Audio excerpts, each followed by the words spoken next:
அரசர்கள் வந்து நிறைய இடங்கள்ல வந்து நவகண்டம் கொடுத்துருக்காங்க. அதுவும் சிற்றரசர்கள், பேரரசர்கள் முதற்கொண்டும் குறிப்பா சொல்லணும்னா நம்ம போர்ல நடக்கிறப்ப வந்து பார்த்தீங்கன்னா, போர் வீரர்களும் அந்த போர்ல தோத்துட்டாங்கன்னா, அதாவது தோல்வியுற்றாங்கன்னா, அவங்களுமே வந்து பார்த்தீங்கன்னா, நவகண்டம் கொடுக்குற பழக்கம் இருந்தது.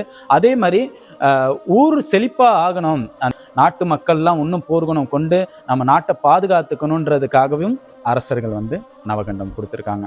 அப்படிப்பட்ட ஒரு நவகண்டம் சிற்பம் தான் இது. இன்னைக்கு இது யாருக்கும் தெரியலையா? வரலாறு தெரிஞ்சா இந்த மாதிரி வச்சிருக்க மாட்டாங்க யாரும். நம்மளுக்காக ஒரு நாட்டு அரசர் வந்து இப்படி நவகண்டம் கொடுத்துருக்காருன்றப்ப அந்த சிற்பத்தை நம்ம எப்படி போற்றி பாதுகாக்கணும். ஆனா இங்க வந்து யாருக்கும் தெரியல. அதனால தான் இது இப்படி இருக்கு. நிச்சயம் மாறும், நிச்சயம் மாறும். அந்த மாற்றத்துக்கு ஒரு ஊன்றுகோலா தான் நம்ம செயல்பாட்டுல இருக்கும். நிச்சயம் மாறுன்ற நம்பிக்கையில தான் நம்ம தமிழர் குலம் வலையொலியே நடந்து செயல்பட்டு இருக்குன்னே சொல்லலாம். ஒரு நாள் நம்ம அரசர்கள் யாருன்றத அனைத்து மக்களும் உணரக்கூடிய தருணம் வரும், நிச்சயம் வரும். இவர் பக்கத்துல இருந்துகிட்டே நான் இதை வந்து சொல்றதுக்கு பெருமைப்படுறேன். நிச்சயம் நான் மாறும்.